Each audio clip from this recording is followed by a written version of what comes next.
These are the Daily Tech headlines for Tuesday, May 15th, 2018. I'm Sarah Lane.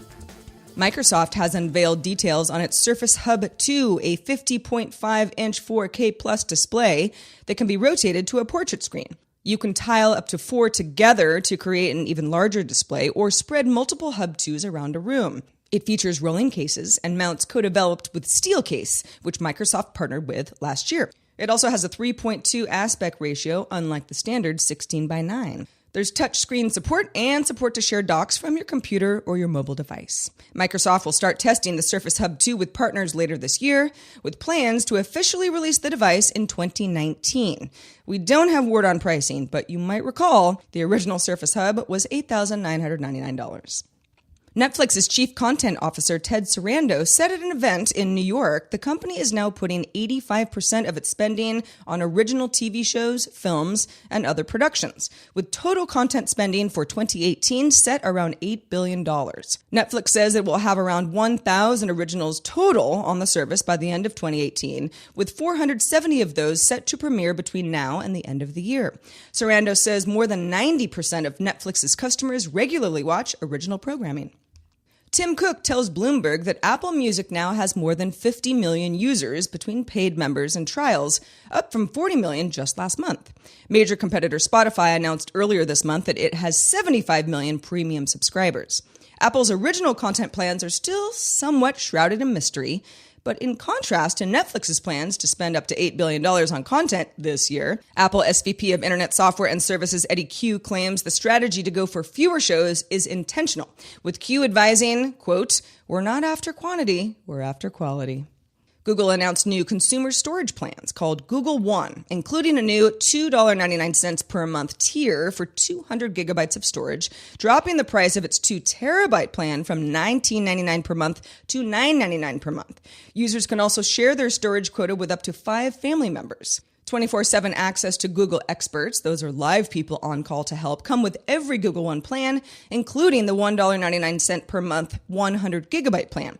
This is in the US anyway. The existing free quota of its 15 gigabyte plan will remain as an option to consumers as well. Google says it will transition all storage plans over the next few months, starting with users in the US. AT&T, Sprint, T-Mobile, and Verizon can provide your real-time location info to third parties. The story starts with something called Securus. It's a service that allows police officers to facilitate calls made to prison inmates, but also pinpoint the location of a cell phone. Securus gets this location info from the carrier, but appears to use something called Location Smart as a middleman. That can pinpoint real-time location in about 15 seconds. Now, the Electronic Communications Privacy Act prevents carriers from sharing user location in the United States to the government, but there aren't any restrictions in place on other companies.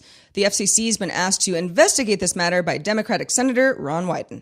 The California Department of Motor Vehicles confirmed to Mac Reports that Apple now has 55 self-driving car permits and 83 drivers licensed to test the technology on California roads. That puts Apple in second place behind General Motors' Cruise division, which has 104 vehicles and 407 drivers.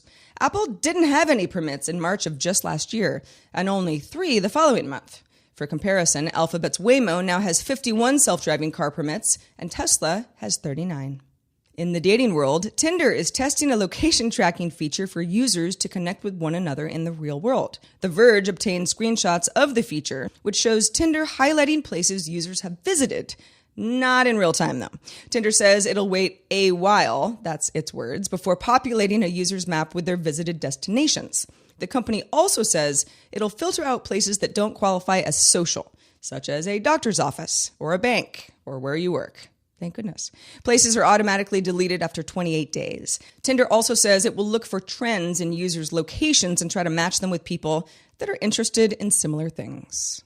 And finally, Twitter announced a big change to the way that its conversations will work by examining content of individual tweets, but also the way a user behaves in general. Twitter will now use thousands of behavioral signals when filtering search, replies, and algorithmic recommendations, and anybody who seems to be either gaming the system or just overall being negative will get their tweets buried. CEO Jack Dorsey said back in March that Twitter wants to create overall healthy conversations.